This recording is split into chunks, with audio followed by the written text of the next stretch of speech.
مساء الخير على كل مشاهدينا اللي بيتابعونا في كل مكان. خلوني ابتدي حلقتي بآية كريمة. يقول الله عز وجل في كتابه العزيز: بسم الله الرحمن الرحيم: ولا تحسبن الذين قتلوا في سبيل الله أمواتا بل أحياء عند ربهم يرزقون. طبعا بقدم التعازي لكل أهالي وأسر الشهداء، تعزية لمصر كلها. مصر كلها حزينة على دم جنودنا في سينا. امبارح تم اغتيال 12 جندي وتوفاهم الله. طبعا كل التعازي لكل أسرهم. حاجة مؤلمة جدا وحاجة محزنة ان احنا كل شوية نسمع ضابط مات او جنود في سينا ماتت. يعني الحرب على مصر من جوه ومن بره، جوه السلع وارتفاع الاسعار واللي بيحصل بره الجنود اللي بتموت والهجوم اللي بره، الشارع في حالة غليان. كمان مصر يعني متدمرة من جوه ومن بره. ان شاء الله كل ده هيعدي على خير ومصر هتفضل واقفة على رجليها وهنفضل واقفين وصامدين وجيشنا قوي وبيحافظ على البلد. خلوني مرة تانية أعزي أسر الشهداء وأعزي كل المصريين اللي بيتابعونا من خلال قناتنا، وبشر الصابرين إذ جاءتهم مصيبة قالوا إنا لله وإنا إليه راجعون. ربنا يصبركم ويصبر أم كل شهيد وزوجة كل شهيد ويجعله في ميزان حسناتكم ويصبركم على ما بلاكم، ويا رب تبقى آخر الأحزان وما نشوفش حاجات زي كده تاني. خلونا نبتدي حلقتنا النهاردة. حلقتنا النهاردة مختلفة شوية طبعا بما أن الأحداث عندنا محزنة جدا وفيها موت ودم. اسمحوا لنا الفيديوهات اللي هتكون معانا النهاردة هتبقى لونها كده شوية. يعني أول حاجة معانا طبعا نبتدي بالقرآن الكريم. معانا مسابقة قرآن كريم كانت في اندونيسيا. تعالوا نطلع مع بعض نشوف فيديو القرآن الكريم ونرجع تاني نكمل حلقتنا. طبعا مش عايزة افكر حضراتكم بصفحتنا على الفيسبوك، اي تعليقات، اي حد حابب يقول رأيه في اللي بيحصل سواء في مصر او بره او الاحداث الجارية اللي بتحصل خلال اليومين اللي فاتوا، طبعا يقدر يشارك معانا على صفحتنا على الفيسبوك. زي ما قلت لكم النهارده حلقتنا مختلفة الى حد ما، شكلها بيكون مختلف. تابعونا واتمنى مشاركتكم معانا في كايرو تيوب. تعالوا نطلع نشوف الفيديو اللي معانا ونرجع تاني. خليكم معانا بعد الفيديو. بالله من الشيطان الرجيم. التي تطلع على الأفئدة إنها عليهم مؤصدة. ألم تر كيف فعل ربك بأصحاب الفيل ألم يجعل كيدهم في تضليل. إيلافهم رحلة الشتاء والصيف فليعبدوا رب هذا البيت ولا يحض على طعام المسكين. فويل للمصلين. إنا أعطيناك الكوثر فصل لربك وانهر. ولا أنا عابد ما عبدتم ولا أنتم عابدون ما أعبد. سيصلى نارا ذات لهب وامرأته حمالة الحطب. قل هو الله أحد الله الصمد. من شر ما خلق ومن شر غاسق إذا وقب. الذي يوسوس في صدور الناس من الجنة والناس. بسم الله ما شاء الله. طبعا ان احنا نحفظ اولادنا القرآن في سن صغير دي حاجة جميلة جدا، لان الطفل في السن الصغير بيبقى عنده موهبة الحفظ اسرع ما يبقى بيحفظ وهو كبير. خلوني اعتذر لكم عن الصور النهارده. معلش انا عارفه ان هي فقره اساسيه عندنا وانتوا بتبقوا حابينها جدا ومستنيينها من الاسبوع للاسبوع، بس تضامنا مع الاحداث اللي بتحصل اعفونا النهارده من اذاعه الصور. اوعدكم ان كل الصور اللي جات لي على صفحه البرنامج هنذاعها ان شاء الله في الحلقه اللي جايه. بعتذر لكم مره تانية عن اذاعه الصور. زي ما قلت لكم حابين تشاركوا معانا بتعليقات، اتمنى تشاركوا معانا بتعليقات ورايكم في الاحداث اللي بتحصل. نشوف الفيديو اللي جاي معانا أغرب الحوادث في العالم. طبعا كل بلد بيبقى فيها حوادث مختلفة عن البلد التاني. في مصر مثلا يعني الحوادث بتبقى كتير على الطرق بسبب الطرق السريعة، تريلات أو ما شابه، يعني تختلف الأسباب والموت واحد. بره كمان مع التطوير اللي هم فيه والتكنولوجيا وحقوق الإنسان وكل الحاجات اللي بيدعوا إن هي موجودة عندهم، كمان في حوادث في الطرق وفي حوادث أخطر من الحوادث اللي بتحصل عندنا. تعالوا كده نطلع نشوف أغرب الحوادث العالمية ونرجع تاني نكمل حلقتنا معاكم. خليكم معانا نشوف الفيديو ونرجع نكمل مع بعض.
رجعنا لكم تاني بعد الفيديو. شفنا قد ايه زي ما بيحصل في مصر حوادث بيحصل في كل دول العالم حوادث، وقد ايه بتبقى حوادث صعبه. جالي تعليقات واحنا بنتفرج على الفيديو من طلعت حسني بيقول بصراحه حاجه محزنه، ربنا يصبر اهاليهم اللهم امين. نانا الفنانه رحمه الله على خير اجناد الارض، ربنا يصبر اهاليهم ويصبرنا يا رب اللهم امين، يصبر اهاليهم وذويهم. الفيديو اللي جاي معانا تضامنا مع الشعب السوري، طبعا كلنا عارفين اللي بيحصل في سوريا. فاحنا قلنا نتضامن معاهم بأبسط الحاجات اللي نقدر نقدمها. احد الفنانين العالميين بيرسم رسمة بيحكي فيها اللي بيحصل في سوريا من الألف للياء. الفيديو اللي جاي معانا يا رب يعجبكم، هتحسوا بيه. في ناس كتير لما تقراه لما تتفرج عليه ما بتفهموش كده من اول مره. احب ان انتوا تركزوا، اتمنى ان انتوا تركزوا فيه. وارجع تاني اقول لكم اتمنى مشاركتكم معانا في حلقتنا النهارده. حلقتنا ذات طابع خاص او شكلها مختلف بمناسبه الاحداث اللي هي معانا. اتمنى ان انتوا تشاركونا وتقولوا ارائكم وتبعتوا لنا تعليقاتكم على صفحتنا على الفيسبوك. الفيديو اللي جاي معانا زي ما قلنا رسم بالمي رسم للدول، يعني اسفه، رسم بالرمل بيوصف حالة سوريا وشعبها. تعالوا نطلع مع بعض نشوف سوريا واللي بيحصل فيها، ونرجع تاني نكمل مع بعض في كايرو تيوب. خليكم معانا بعد الفيديو.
ورجعنا لكم بعد الفيديو. شفنا قد ايه الفيديو بيوصف كل حاجة حصلت في سوريا، يعني الفيديو بيوصف الأحداث بالظبط. عيشناكم معاهم كده لمدة دقيقة. طبعا اللهم احفظ مصر وانصرها يا رب، وما يحصلش، بيكون في عون أهل سوريا طبعا كلهم موجودين معانا هنا اخواتنا السوريين. الفيديو اللي جاي بقى يعني حبينا نقول شوية أمل وتفاؤل. في ألمانيا بيعملوا محطة قطر طاير. يعني هما مش عارفين بصراحة هيتطوروا أكتر من كده ايه في التكنولوجيا. الفيديو اللي جاي معانا ده مش حقيقي، ده ماكات لفكرة قطر طاير هيتعمل في ألمانيا. تعالوا كده مع بعض نشوف الفيديو. بس قبل ما نروح نشوف الفيديو مع بعض، جالنا تعليق من مريم عبد الله بتقول البقاء لله وإنا لله وإنا إليه راجعون. لسه ما جاليش اي تعليقات من حضراتكم على الاحداث ولا على حلقتنا النهارده ولا الفيديوهات اللي لسه بنذاعها عليكم. الفيديو اللي جاي زي ما قلت لكم هو قطر طاير في المانيا، ده ماكات، ده لسه مش حقيقي. فتعالوا كده مع بعض نطلع نشوف الفيديو اللي معانا ونرجع تاني نكمل حلقتنا. خليكم معانا نشوف الفيديو ونرجع مره تانية.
Ladies and gentlemen, welcome on board. Please stow your carry-on luggage onto the seat in front of you or in an overhead bin. Take your seatbelt securely in your Thank you.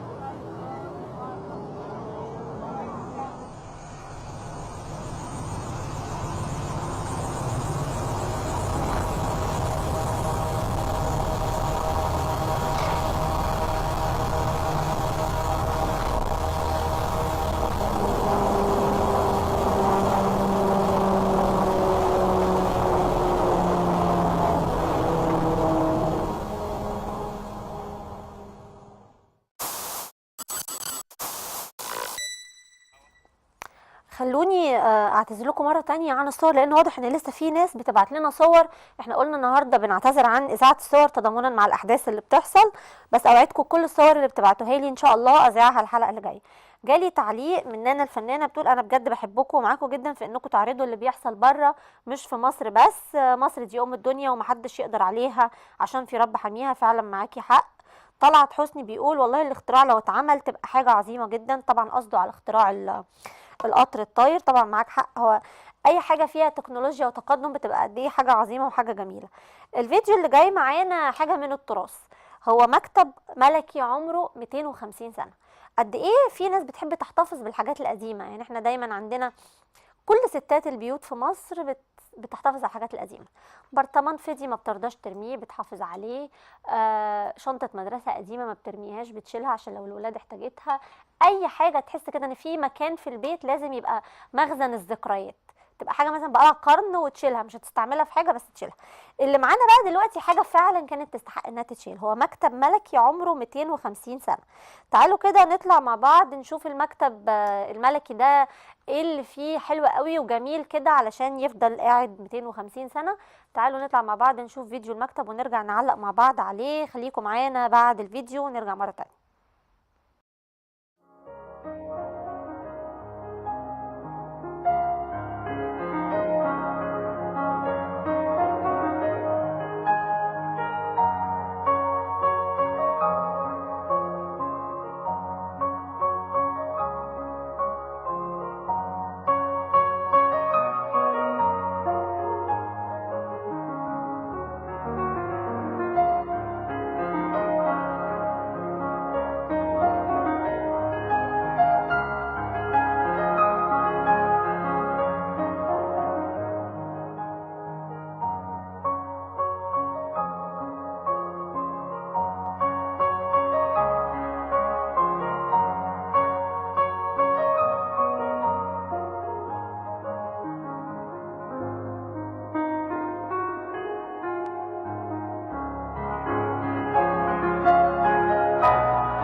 ورجعنا لكم بعد الفاصل. لا، مكتب يستحق فعلا ان هو يبقى يقعد 550 سنة مش 250 سنة بس. جالنا تعليق من احمد صلاح بيقول تحية لارواح شهداء مصر الابرار، بسم الله الرحمن الرحيم، ولا تحسبن الذين قتلوا في سبيل الله امواتا بل احياء عند ربهم يرزقون، صدق الله العظيم. شيماء رفعت بتقول البقاء لله، وربنا يرحم جنودنا الشهداء ويحفظ مصر وجيشها يا رب. لسه ما جالناش اي تعليقات تاني. بيجي لي صور، بعتذر تاني للمره الالف، انا اسفه جدا مش هنقدر نذيع الصور النهارده زي ما قلنا لحضراتكم تضامنا مع الاحداث اللي بتحصل، بس اوعدكم ان احنا الحلقه اللي جايه ان شاء الله نذيع الصور كلها. مريم عبد الله بتقول الله على الجمال، طبعا على المكتب اكيد.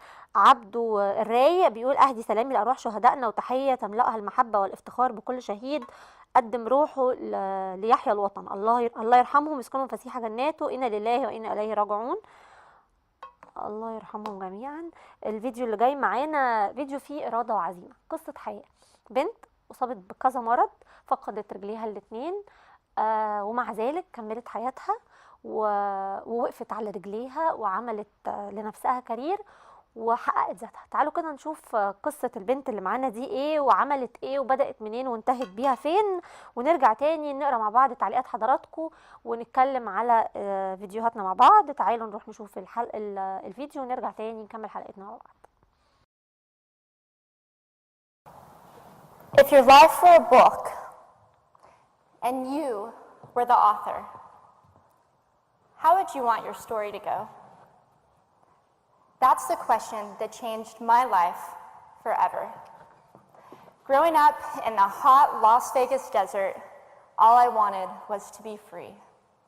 I would daydream about traveling the world, living in a place where it snowed, and I would picture all of the stories that I would go on to tell. At the age of 19, the day after I graduated high school, I moved to a place where it snowed, and I became a massage therapist. With this job, all I needed were my hands and my massage table by my side, and I could go anywhere. For the first time in my life, I felt free, independent, and completely in control of my life. That is, until my life took a detour. I went home from work early one day with what I thought was the flu, and less than 24 hours later, I was in the hospital on life support with less than a 2% chance of living. It wasn't until days later, as I lay in a coma, that the doctors diagnosed me with bacterial meningitis, a vaccine-preventable blood infection. Over the course of 2.5 months, I lost my spleen, my kidneys, the hearing in my left ear, and both of my legs below the knee. When my parents wheeled me out of the hospital, I felt like I had been pieced back together like a patchwork doll. I thought the worst was over until weeks later when I saw my new legs for the first time. The calves were bulky blocks of metal with pipes bolted together for the ankles, and a yellow rubber foot with the raised rubber line from the toe to the ankle to look like a vein. I didn't know what to expect, but I wasn't expecting that. With my mom by my side and tears streaming down our faces, I strapped on these chunky legs and I stood up. They were so painful and so confining that all I could think was, how am I ever going to travel the world in these things? How was I ever going to live the life full of adventure and stories as I always wanted? And how was I going to snowboard again? That day, I went home, I crawled into bed, and this is what my life looked like for the next few months. Me passed out, escaping from reality, with my legs resting by my side. I was absolutely, physically, and emotionally broken. But I knew that in order to move forward, I had to let go of the old Amy and learn to embrace the new Amy. And that is when it dawned on me that I didn't have to be 5'5" anymore. I could be as tall as I wanted.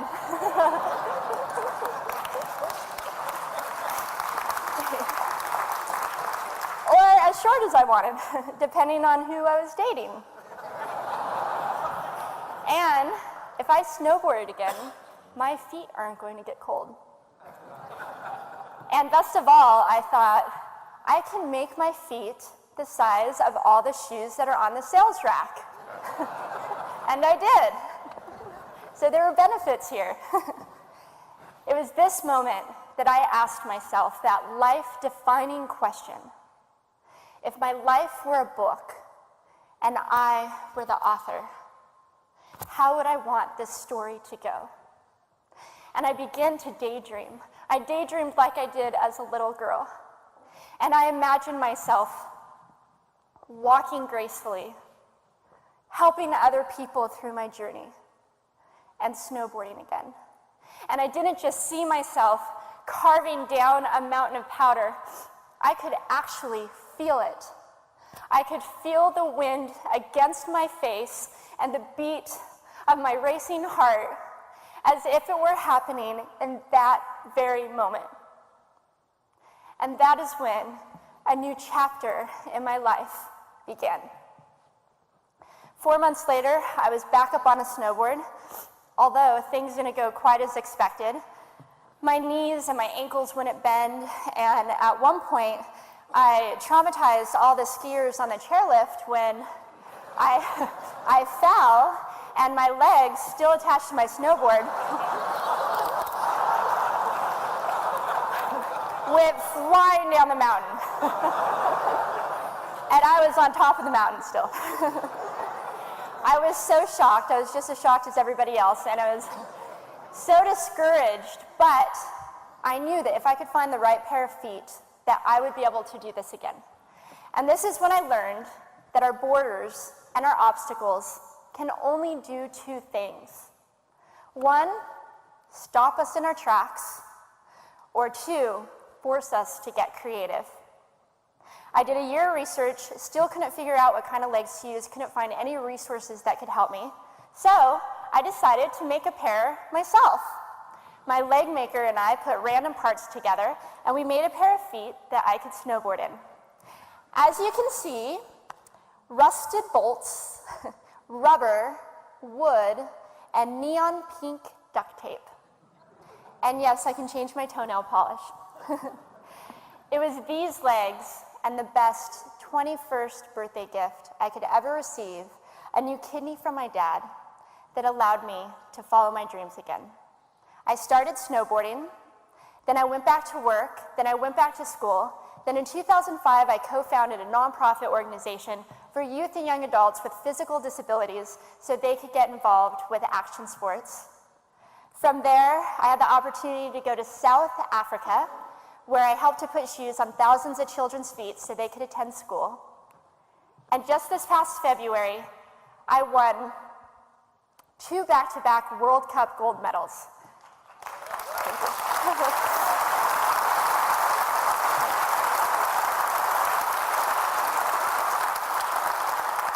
Which made me the highest ranked adaptive female snowboarder in the world. 11 years ago, when I lost my legs, I had no idea what to expect. But if you ask me today if I would ever want to change my situation, I would have to say no. Because my legs haven't disabled me. If anything, they've enabled me. They've forced me to rely on my imagination and to believe in the possibilities. And that's why I believe that our imaginations can be used as tools for breaking through borders. Because in our minds, we can do anything, and we can be anything. It's believing in those dreams and facing our fears head on that allows us to live our lives beyond our limits. And although today is about innovation without borders, I have to say that in my life, innovation has only been possible because of my borders. I've learned that borders are where the actual ends, but also where the imagination and the story begins. So the thought that I would like to challenge you with today is that maybe instead of looking at our challenges and our limitations as something negative or bad, we can begin to look at them as blessings. Magnificent gifts that can be used to ignite our imaginations and help us go further than we ever knew we could go. It's not about breaking down borders. It's about pushing off of them and seeing what amazing places they might bring us. شفنا قد ايه العزيمه والاصرار. لما يبقى الانسان عنده عزيمه واصرار بيقدر بعد ما يقف على رجليه تاني ويحقق كل اللي هو نفسه فيه. ودي كانت نموذج جميل جدا للاصرار والعزيمه. جالي تعليق يا مريم عبد الله بتقول لا حول ولا قوه الا بالله، اهم شيء الثقه بالنفس والعزيمه والاصرار. أنا ميسي بيقول تحية لكل شهدائنا الأبرار، اللهم اسكنهم فسيح جناتك يا رب العالمين، ويا رب إلهم أهلهم الصبر والسلوان. بكده تكون خلصت كل التعليقات اللي معايا وخلصت كمان فيديوهاتنا. بعتذر مرة تانية عن عدم إذاعة صور حضراتكم في حلقتنا. زي ما قلنا تضامنا مع الأحداث اللي بتحصل. استنونا الحلقة اللي جاية إن شاء الله وتبقى مصر أحسن وتكون الأحداث جميلة، نقدر نذيع حلقة حلوة زي ما عودناكم دايما. في نهاية حلقتي بعزي كل أسر الشهداء، اللهم الهمهم الصبر والسلوان، وبعزي كل المصريين، ويا رب يجعلها آخر الهجمات الإرهابية وآخر العمليات الإرهابية على جنودنا في سيناء. اللهم احفظ مصر، اللهم احفظ جنودنا في سيناء. تحياتي لبنى عبد العزيز، تصبحوا على خير.